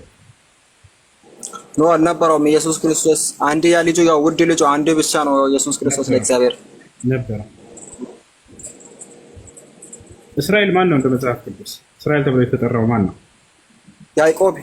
በጣም ጥሩ። እስራኤል የበኩር ልጅ ነው ይላል እግዚአብሔር። ላሳይ። ኦኬ እስራኤል እና ለምሳሌ ለሀገርና አንድያ ልጅ ማለት እሱ እኮ ይለያል። ለምሳሌ አጠይቁም አንድ ያዕቆብ ነው ብለኸኛል አይደል? እስራኤል ተብሎ የተጠራው እስራኤል ያለ ይገልጸዋል እሱ ኤፍሬም የበኩር ልጅ ነው ይላል። ኤፍሬም የሀገር ስም ነው እንዴ? አዎ የሀገር ስም ነው ኤፍሬም።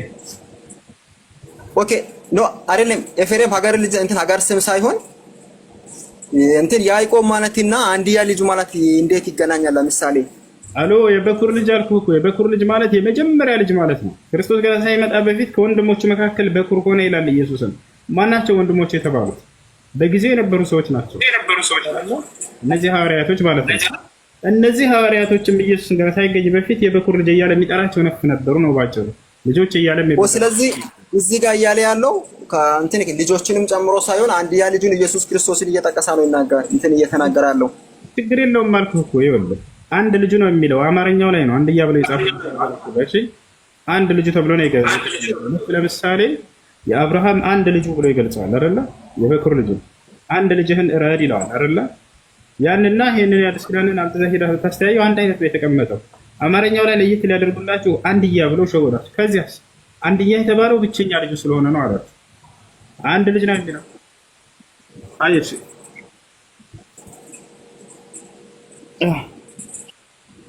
እሺ ኢየሱስ ክርስቶስ አምላክ አለው ብለህ ታምናለህ? አንጾኪያ አምላክ አለው ብለህ? አዎ ለምሳሌ አባት አለው። አዎ አሁን አባት አጎት አክስት አይደለም ያልኩት፣ ስለ አምላክ ነው የምጠይቀው። አምላክ አለው ኢየሱስ ክርስቶስ? አዎ አምላክ አለው ማለት ለምሳሌ መጀመሪያም ሲመጣ ከአብ ዘንድ ስለመጣ በሰውነቱ ያው አምላክ አለው። እሺ አምላክ ያለኝ በሰውነቴ ነው ብሎ ተናግሯል እሱ ወይንስ አንተ ነህ ይሄን ያልከው? እሱ ራሱ ሲመጣ ለምሳሌ አምላክ እንዳለው መጀመሪያ ቆይ እሱ ሲወለድ ያው ከዳዊት ዘር ሲወለድ ከዛ ከአብርሃም በፊት ምን ያለው ሲል ኢየሱስ ክርስቶስ መጀመሪያ አምላክ ያለኝ በስጋዬ ስለሆነ ነው ብለዋል ወይ ነው ጥያቄው? ኖ ሳይሆን ለምሳሌ እንትን አንድ አምላክ አብ አለ ይላል። ያው እኛም ኢየሱስ ክርስቶስ ወልድ መሆኑን እኮ አምናለን እኮ። እኔ አምላክ ያለኝ በስጋዬ ነው ብለዋል ወይ ኢየሱስ ክርስቶስ? ኖ በስጋዬ ሳይሆን አምላክ ያው አለ አሜን ጌታ። ስለዚህ ያላለው ግን ደግሞ እናንተ ታብራሩልን። ደግሞ ኢየሱስ ክርስቶስ ደግሞ እኛን ለማዳን እንትን ወደ ምድር በስጋው እንደመጣ እናምናለን። ኢየሱስ ክርስቶስ ለምን መጣ አይደለም ጥያቄ፣ እሱ አልጠየቅኩም። አምላክ አለኝ ሲል ጊዜ ኢየሱስ ክርስቶስ እኔ አምላክ ያለኝ በስጋዬ ነው እንጂ እኔ ራሴ አምላክ ነኝ ብሏል ወይ? ላ አላለም። ስለዚህ አምላክ አለኝ ኦኬ፣ አምላክ አለኝ አምላክን ስሙ አላለም። ስለዚህ ኢየሱስ ክርስቶስን እንድንሰማ ኢየሱስ ክርስቶስ አስታራቂያችን እንደሆነ ችግር የለውም። በኢየሱስ ክርስቶስ አምነን የዘላለምን ሕይወትን እንድናገኝ ነው ያስተማረን። ችግር የለውም። አስታራቂ ነው። ችግር የለውም። አዎ ነብያቶች ህዝብን ከአምላክ ጋር ችግር የለውም። እርሱን በማመን የዘላለማዊ ሕይወት ይገኛል ወይ? አዎ ኢየሱስ ክርስቶስ የአንድ አምላክ መልእክተኛ ነው ብሎ በማመን የዘላለማዊ ሕይወት ይገኛል። በዚህ ካልተገኘ በምን ይገኛል? አንድ አምላክ አለ። የአንድ አምላክ ኢየሱስ ክርስቶስን መልእክተኛ አድርጎ ልኮታል በማመን የዘላለማዊ ሕይወት ይገኛል። በዘመኑ ሁሉም ነብያት የአምላክ ተጽፏል። አንዱ አምላክ መልእክተኛ እንደሆነ ተጽፏል። ስለ አንዱ አምላክ አምላክነት መስክረው ክርስቶስ የእርሱ መልእክተኛ ነው ብሎ በማመን የዘላለማዊ ሕይወትን ያገኙ ነበር። ስለዚህ ለምሳሌ እኔን ያየ አብን አይቷል ይላል። ለምሳሌ ያው ሙሴን ያየ እግዚአብሔርን ያያል። ኦኬ እኔን ያየ አብን ያየ ስም ጊዜ በቀጥታ አብን ስለማየት ነው እየተናገረ ያለው ወይስ አው ለምን አብን አሳየኝ ትላለህ? ስለዚህ እኔን ያየ አብን አይቷል። ስለዚህ ኢየሱስን አዩ ማለት ቀጥታ ስለማየት ነው ብለህና አብን አሳየን ነው። ስለዚህ ኢየሱስ ራሱ አብ ነው ማለት ነው አይደለ? ቀጥታ ማየት ነው አይደል? አው እኔና በአንድ ነን ያልከው እንትን ዮሐንስ 10:30 ላይ እኔና በአንድ ነን አለ። ስለዚህ አሳየን ሲሉት ጊዜ ስለ ቀጥታ ማየት ነው እየጠየቁት ያለው። ስለዚህ አብን ነው ያዩት ማለት ነው አይደለ? ወይስ ስለ ቀጥታ ማየት ነው ስለሌላ ነገር ነው እየጠየቁት ያለው? ኦኬ ለምሳሌ አንደኛ ጢሞቴዎስ 3:16 ላይ ለምሳሌ እግዚአብሔርን የማምሰል ምስጢር ያለ ጥርጥር ታላቅ ነው። ለምሳሌ የሆነ እንትን ጥቅስ ላይ ያመጣና ልክ ያስያዝ ለምሳሌ የኮሬላ ትሄዳለህ። ይሄን ጨርስ መጀመሪያ ስለ ቀጥታ ማየት ነው ወይ እየጠየቁት ያሉት እነዚህ ሰዎች? እርሱ ስለ ቀጥታ ማየት ነው ወይ እየነገራቸው? አዎ ካልከን ስለዚህ ኢየሱስ አብ ነው ማለት ነው። አብን ነው ያዩት ካልከን አዎ ቀጥታ መልሷል እኮ። ለምን አብን አሳየን ትላለህ? እኔን ያየ አብን አይቷል ማለት ቀጥታ መልሷል እኮ ኢየሱስ ክርስቶስ ራሱ አብ ነው ማለት ነው። አብን ነው ያዩት ማለት ነው አይደለ? አዎ ኢየሱስ አብ ነው። አዎ ስለዚህ ያው እንትን አብ ነው። አዎ እኔን ያየ አብን አይቷል። ኢየሱስ አብ ነው ነው አብ ሳይሆን ለምሳሌ እኔን ያየ አብና ወልድ ለምሳሌ ያው ምንም ልዩነት ስለሌላቸው ነው እኔን ያየ አብን አይቷል ያለው። ለዚህ ነው በቃ አይደለም አልተረዳኸውም። አሁን ይኸውልህ አሁን ላስረዳህ አዳምጠኝ እሺ። ኦኬ ለምሳሌ እኔና በአንድ ነን ሲል ያው ምን እያለ ነው ታዲያ? እዚህ ጋር ለምሳሌ አሁን እንረዳ እንዴት እንደምንረዳ ታውቃለህ? አውድን በማየት ነው። ክርስቶስ ምን መለሰላቸው የሚለውን ነው። ወዲያው ምን አላቸው መሰለህ? እኔ የምሰራው ስራ እርሱ የአብ ስራ ነው እያለ ይነግራቸዋል እዛው። እኔ የምሰራውን ስራ እያችሁ ማለት አብን አያችሁ ማለት ነው። ለምን አሳየን ትሉ እንዳላችሁ እያለ እየነገራቸው ነው። ከእኔ የምትሰሙትን ትምህርት ሰማችሁ ማለት አብን አያችሁ ማለት ነው እያላቸው ነው። ምክንያቱም ኢየሱስ ክርስቶስ የሚሰራው ድንቅ ተአምራቶችና እነዚያ ሙታን ማስነሳት ምናምን የማን ስራዎች ናቸው? የአምላክ ስራዎች ናቸው። ገብቶሃል አይደለ? እነዚህን አየ ማለት ሰውየው ቀጥታ አምላክን አየ ማለት ነው እያለ ስለ ስራዎቹ ነው እየነገረ ያለው፣ ስለ ትምህርቶቹ ነው እየተናገረ ያለው። እና ላሳየህ በደንብ እንዲብራራልህ ማለት ነው። ቃሉ ላይ እዛው እንክፈተው። መን ረአኒ ፈቀድ ረአል አብ ይላል በአረበኛ መጽሐፍ ቅዱስ ላይ። መን ረአኒ እኔን ያየ ፈቀድ ረአል አብ በእርግጥን አብን አየ። መን ረአኒ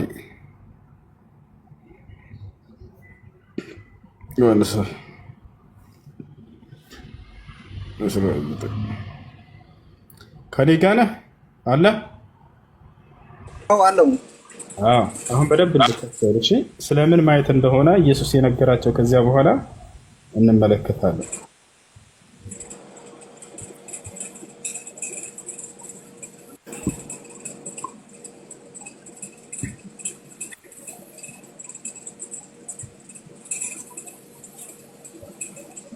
አሁን በደንብ ተመልከት። ፊልጵስዩስ ጌታ ሆይ አብን አሳየንና ይበቃናል አለው። ኢየሱስም ባለው አንተ ፊልጶስ ሆይ ይሄን ያህል ዘመን ከእናንተ ጋር ስኖር አታውቀኝምን? እኔን ያየ አብን አይቷል። እንዴትስ አብን አሳየን ትላለህ አለ። አሁን ስለ አብ ማየት ማለት ምን ማለት እንደሆነ ሊገልጽ ነው ትርጉሙ።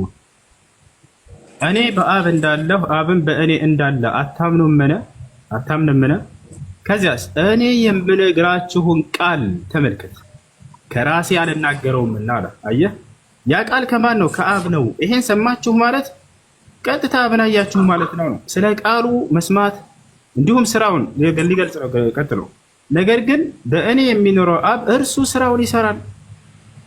ኢየሱስ ክርስቶስ የሚሰራቸው ድንቅ ስራዎችና የሚያስተምረው ትምህርት የምትሰሙት ቃል የአብ ነውና እርሱን ስራውን አያችሁ ማለት የምሰራውንና የምናገረውን ሰማችሁ ማለት አብን አያችሁ ማለት ነው። አለቀ በቃ። ይሄ ወጣ አይደለ? እኔ በአብ እንዳለሁ አብን በእኔ እንዳለ እመኑኝ፣ ባይሆንስ ስለራሱ ስለ ስራው እመኑኝ አለ። የሚሰራውን ስራ ነው። ያን ስራ አያችሁ ማለት ክርስቶስ ሙታንን ሲያስነሳ አይንን ሲያበራ ምናምን የማን ስራ ነው? የአብ ስራ ነው። እሱን አይተሃል እስከ ዛሬ ከኔ ጋር እየኖርክ ያን ሁሉ ስታይ እንዴት አሳየን ትለኛለህ ዛሬ እያለው ነው። ያን አየህ ማለት ስራዬን አብን አይተሃል ማለት ነው። በቃ ወጣን አይደለ? ይህ ነው። ስለዚህ ያው አብን ለምሳሌ ኦኬ እዚህ ጋር እያለ ያለው እንትን በፊዚካሊ የሚያው አብን በቃ እኔን ካያችሁ አብን በቃ አይታችኋል እያለ ነው። በፊዚካሊ ለምሳሌ አካሉን አይደለም ስራውን ነው ለምሳሌ የምትሰሙት ቃል አለ የምሰራውን ስራ ብሎ ሁለቱን እንደሆነ ገለጸላቸው። ይሄ ኢየሱስ ነው እንዴ ስራው? አይደለም። ቃሉ ኢየሱስ ነው ወይ የሚናገር? አይደለም። የምትሰሙት ቃልና የኔ አይደለም እርሱ የአብ ነው አለ። በእኔ የሚሰራውም አብ አለ። የሐዋርያት ሥራ ምዕራፍ 2 ቁጥር 26 ላይ ብሏል ብያለሁ ይቀደም። ምዕራፍ 26 ላይ አምላክ በኢየሱስ በኩል ተአምራትን ይሰራ ነበር ይላል። አየህ በእኔ የሚሰራው ማለት ያን ተአምር ሲሰራ የነበረው ሙታንን ሲያስነሳ ምናምን የነበረው አምላክ ነው። ያን ስራ እያችሁ ማለት አብን አያችሁ ማለት ነው አላቸው። ያን ንግግር ማስተማማችሁ ማለት እኔ ያንን አብን ሰማችሁ ማለት ነው እያለ እየነገራቸው እንጂ ስለ አካል ማየት አይደለም እየተናገረ ያለው። አብ አይታይም ብሎ መጽሐፉ ላይ ይናገራል አይደል? ዮሐንስ ወንጌል ምዕራፍ 5 ቁጥር 37 ላይ አብን አንዳችሁም እንኳን አላያችሁትም ብሎ ገልጿል። አሁን እዚህ ጋር ነው ተስፋ መቁረጥ ያለባችሁ፣ ስለ ቀጥታ እይታ እንዳልሆነ። ዮሐንስ ወንጌል ምዕራፍ 1 ቁጥር 19 ላይ አካባቢ እግዚአብሔርን ያየው አንድስ እንኳን የለም ይላል አይደል? ስለ ቀጥታ ማየት እንዳልሆነ እዚህ ጋር ነው ተስፋ መቁረጥ ያለባችሁ። ብሉይ ኪዳን ላይ ብላላ እኔን ማንም አይቶኝ የሚድን የለም ይላል። አይታይም በቃ። አንደኛ ጢሞቴዎስ ምዕራፍ 6 ቁጥር 16 ላይ ምን ይላል? እግዚአብሔርን ያየው አንድም ሰው እንኳን የለም። ማንም ሊያየው የማይቻለው ማንም ሊቀርበው በማይችል ብርሃን ውስጥ ይኖራል። ክብር ለእርሱ ይሁን ለዘላለም አሜን ይላል። ስለዚህ አንድም ሰው እንኳን አላየውም፣ ሊያየው የማይቻለው ተብሎ ተገልጿል። ስለ ቀጥታ እይታ አይደለም። ኦኬ መጨረሻ አንድ ቦታ ጠቅሼ ሊውረድ። ለምሳሌ አንደኛ ጢሞቴዎስ ምዕራፍ 3 ቁጥር 16 ላይ እግዚአብሔርን የማምሰል ምስጢር ያለ ጥርጥር ታላቅ ነው፣ በስጋ የተገለጠ በመንፈስ የጸደቀ ለመላእክት የታየ በአሕዛብ የተሰበከ በዓለም የታመነ በክብሩ የረጋ እያለ ይናገራል። ለምሳሌ እግዚአብሔርን የማምሰል ምስጢር ያለ ጥርጥር ታላቅ ነው፣ በስጋ የተገለጠ በመንፈስ የጸደቀ። ኦኬ እሱን እንዴት ትተረጉማለህ? አሁን እግዚአብሔርን የመምሰል ምስጢር አለ። አሁን ስለ መምሰል ነው እንጂ የሚያወራው ስለ እግዚአብሔር አይደለም። አዎ በስጋ የተገለጠ ለምሳሌ ማን ነው እዚህ ጋር በስጋ የተገለጠው? ታዳንተኝ በስጋ የተገለጠው ማን ነው? ኢየሱስ ክርስቶስ ነው። ቆይ ልነግርህ ነው። አሁን እዚህ ቦታ ላይ በመንፈስ የጸደቀውስ ማን ነው? እሺ ኢየሱስ ነው አልኩኝ። አሁን ስለ ፈር መጀመሪያ እንመልከተው። ኦኬ ለመላእክት የታየውስ ማን ነው? ኢየሱስ ነው። አዎ ጨርስ። ኦኬ እንትን በአሕዛብ ዘንድ የተሰበከውስ ማን ነው? ኢየሱስ። በቃ ይሁን። በዓለም የታመነ ማን ነው? ኢየሱስ። በክብሩ የረጋ ማን? ኦኬ በክብሩ ያረጋው ማን ነው? ኢየሱስ። ኦኬ በጣም አሪፍ። አሁን ያው እንትን ማብራራት ትችላለህ። መጀመሪያ ነው ያለፈው። አያችሁ ካረላ እሱን እግዚአብሔርን የመምሰል ምስጢር ታላቅ ነው ይላል። አንደኛ እግዚአብሔር እንዳልሆነ ኢየሱስ አንዳንድ እግዚአብሔር እንዳልሆነ ቁልጭ አድርጎ ቃሉ ይናገራል። መጀመሪያ እግዚአብሔርን የመምሰል አለ ራሱ እግዚአብሔር ነው ብለው እነሱ አምነው ነው። አሁን ታንከስ ስለ መምሰል ነው የሚያወራው። ታዲያ እግዚአብሔርን የመምሰል ሲባል ምን ማለት ነው ከተባለ ወንድ ልጅ የእግዚአብሔር አምሳል ነው ያለ ይናገራል መጽሐፍ ቅዱስ። ወታችሁ አለ አይደል? ወንድ ልጅ የእግዚአብሔር አምሳል ነው። ኢየሱስ ክርስቶስ ወንድ ልጅ ነውና እግዚአብሔርን የመምሰል ምስጢር ተብሎ ተገለጸ። ይታቻለ አይደል? እግዚአብሔር አይደለም ያውና እግዚአብሔርን የመምሰል አለ። ስለ እግዚአብሔር ስለሚመስል አካል እንጂ እያወራ ያለው ስለ እግዚአብሔር አይደለም። ይታቻለ አይደል? ኦኬ፣ ስለ እግዚአብሔርን የሚመስል ኦኬ፣ በክብሩ የረጋ ሌላ አለ ለምሳሌ ከኢየሱስ ውጪ የለም። ችግር የለውም። እሱ ብቻ ይሁን ችግር የለውም። ዋናው ነገር ምንድነው? እግዚአብሔር አይደለም ዘጋ። በቃ እዛ ጋር እግዚአብሔርን የመምሰል ብሎ ገለጸለ። ስለ መምሰል ነው እንጂ ስለ እግዚአብሔር አይደለም። ይሄ ነው። ኦኬ፣ ግን ያው አንተ ግን እንትን ማቀበል አለማቀበል ያው ችግር የለም። እዚህ ጋር ለምሳሌ ያው አብን ያየ እኔን አይቷል ስልም ያው ስለ አብ ምን ያው አብ ያው ፊዚካሊ ነው እኔን ይመስላል። እኔ ካያችሁ አይደለም ታው አብ አይታይም። መጽሐፍ ቅዱስ አሁን ማስረጃ ላሳየህ። በቃ ስለ ፊዚካል ማየት ነው እሱ አይታይም ማለት። ስለዚህ ኢየሱስ ክርስቶስን ካያችሁ በቃ እግዚአብሔርን እንዳያችሁ ቁጠሩ። ለምሳሌ ያለ እኮ ነው ኢየሱስ ራሱ አብራራው እኮ የሱም አብራራ እኮ እያሳየው ነው። አብን አይታችኋል ስል ቃሌን ሰምታችኋል። ይሄ እርሱ ቃል ነው። ስራዬን አይታችኋል፣ እርሱ በእኔ የሚሰራው ነው። ይሄን ካያችሁ በቃ አብን አይታችኋል እያለ ነው። ስለ ፊዚካል ማየት እንዳልሆነ ራሱ ኢየሱስ ነው ያብራራው። የክርስቶስን ማብራሪያ አትቀበልም። የቄሶችን ማብራሪያ ጭንቅላትን ደፍን አድርጎታል። ምን ይሻላችኋል? ወላሂ አስተውሉ። የክርስቶስ ማብራሪያ ተቀምጦ የቄሶቻቸውን ማብራሪያ ጭንቅላታቸውን ሞልተው ይዘዋል። በቃ በፍጹም ያ የክርስቶስ ማብራሪያ ያንን የቄሶች አስወግዱት። የክርስቶስ ማብራሪያ ተቀበሉ። ስራዬን አያችሁ ማለት ያንን አብን አያችሁ ማለት ነው እያለ ነው። ያንን ሙታንን ማስነሳት የማን ስራ ነው? የአብ ስራ ነው። ያን አያችሁ ማለት አብን አይታችኋል። በቃ ስራውን ካያችሁ እያለ ነው። የምትሰሙትም ንግግር የእኔ አይደለም የእርሱ ነው አለ። በቃ ያንን ንግግር ሰማችሁ ማለት እየተበርት የአብ ከእርሱ የተቀበልኩት ነውና እርሱን አያችሁ ማለት ነው እያላችሁ እንጂ ስለ ፊዚካል ማየት አይደለም። በፊዚካል አብ በፍጹም ሊታይ እንደማይችል ኢየሱስ ክርስቶስ ተናግሯል። አሁን ይሄንን ለናምናበት ትንሽ ላሳየና አብ በፍጹም አይታይም። አብን በቀጥታ ስለማየት ስለዚህ መጀመሪያ እሱ የራሱ ዘንድ ስለነበረ ያው ተመልከት እኮ ከአብ ወጥቼ ወደ ላይ መጥቻለሁ ይላል እኮ ዮሐንስ ወንጌል 16:8 ላይ አንድ ባንዴ ምን ይላል? አብ ይታያል አይታይ የሚለውን መጽሐፍ ቅዱስ ምን ይላል ብለን ኢየሱስ ራሱ አሁን እንትን የላከኛ ዶርስ ስለኔ መስክሯል። እዚህ ጋር ደግሞ እንትን ዮሐንስ ወንጌል 16:8 ላይ የላከኝ ሰው ከአብ ወጥቼ ወደ ላይ መጥቻለሁ ለምሳሌ ወይ አንድ አብን ስለማየት ነው አሁን እዚህ እያወራ ያለ ነው። አንብብ ምን ይላል? የላከኝ አብን እርሱ የላከኝ አብም እርሱ ስለኔ መስክሯል። ድምፁን ከቶ አልሰማችሁም፣ መልኩንም አላያችሁም። አዎ ስለዚህ እሱ ስለኛ ነው። እኛ አላየንም አብን። ያው ስለኛ እኮ ነው ኢየሱስ ክርስቶስ እየተናገረ ያለው እዚህ ለምሳሌ። አዎ እኛ አላየንም፣ ግን ኢየሱስ ክርስቶስ መጀመሪያም ከአብ ወጥቼ ወደ ላይ መጥቻለሁ ሲል ጥያቄው እሱ አይደለም አብ ይታያል አይታይም። አሁን በዚህ ጥቅስ መሰረት እኛ እኮ ልጁን አይተናል አይደል? ኢየሱስ ክርስቶስን በፈጣሪ አብን ስለማየት ነው እያወራን ያለነው። አብን ነው ያየነው እያልከን እኮ ነው ቅድም ምን ያብራሪ። ስለዚህ አብ ታይቷል አልታየም? ኦኬ ለምሳሌ አንተ አሁን ለምሳሌ አባቴን አታውቅም ለምሳሌ ማልኩን አሁን ስለ አባትህ አይደለም ወገናችን እባክህ። አብ ታይቷል አይታይም? ይታያል አይታይም? አብ ባጭሩ ለኢየሱስ ክርስቶስ በደንብ ታይቷል። ለምሳሌ በኢየሱስ ክርስቶስ ሳይሆን አብ ታይቷል አልታየም? በቀጥታ ፊዚካል አብን ስለማየት ነው የሚያወራው ብለናል አይደለ? አብ ታይቷል አልታየም? አዎ ልጁን ኦኬ ልጁን አይተናል። ልጁ ደግሞ የመጣው ከአብ ወጥቼ ወደ ላይ መጥቻለሁ። ስለ ልጁ አይደለም ጥያቄ። አብ ታይቷል አልታየም? ለመጨረሻ ጊዜ አብ ለምሳሌ ልጁን አይተናል እኮ ልጁን ደግሞ እኔን ያየ አብን አይቷል ብሏል ኢየሱስ ክርስቶስ ራሱ። መጀመሪያም ሲመጣም ከአብ ወጥቼ ወደ ላይ መጥቻለሁ ስላለ አብ ታይቷል አልታየም? ይታያል አይታይም?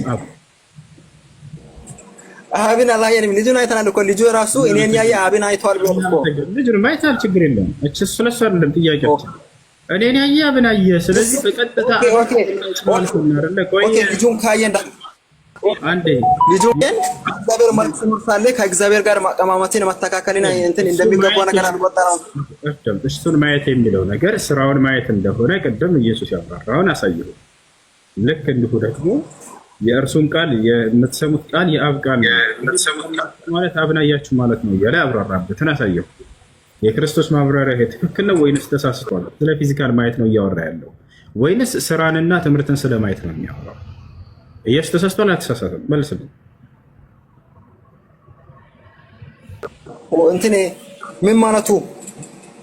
የምትሰሙትን ቃል ሰምታችኋል፣ የምሰራውንም ስራ አይታችኋል። ይሄን አያችሁ ማለት አብን አያችሁ ማለት ነው ብሎ ያስተምራል። እዚህ ማብራሪያው ኢየሱስ ትክክል ነው ወይንስ ተሳስቷል? ስለ ፊዚካል ነው ነገር ነው።